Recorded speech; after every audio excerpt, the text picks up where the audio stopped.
Ongi etorri denei, Nortasuna Sarean 2018 izan ikusgarria jardunaldira.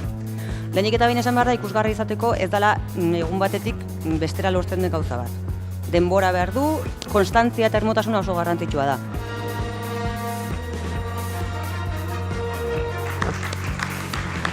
Gauzak teoriari jarraitu egingo genuke. Beno, webgune batean pentsatu, ezta? Eta zer gertatzen da? Gertatzen da, Googleek hor goiak jartzen ditugula iragarki batzuk. Lehenago ordainduz gero lortzen genuen helmenaren erdia lortzeko 3 bider ordaindu behar dago hain bertan.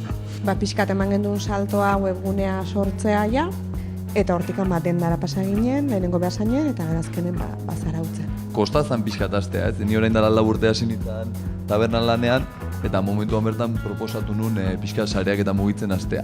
Hausnarketa bat, esan ez zer da guk eskaintzen duguna, zein da gure esperientzia, ez? Eta pixkat hortik hasi ginen lanean, hau da, zer bereizten gaitu, zer uste dugu ematen dugula hemen, eta hola hasi. Orduan, karo, badia 14 urteko gaztiak, baina badia 34 urteko gaztiak, bai? Beraz, nola gokitu adin eta interes bakoitzari dana gaztezulo dana marka berearen azpigen. Tono bat, hizkera berezi bat, irudi eta testu joera badaukagu berezia.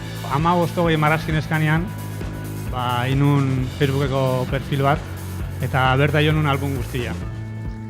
Eta jendia hasi izan derebente partekatzen albuma, eta nik uste garrantzi gehiago dakala eduki hona iotzia ez beti zure produktuak erakusten hotia. Baina, gauza konstanti izatea eta saiatzea, eta azkenean gauza lortzea.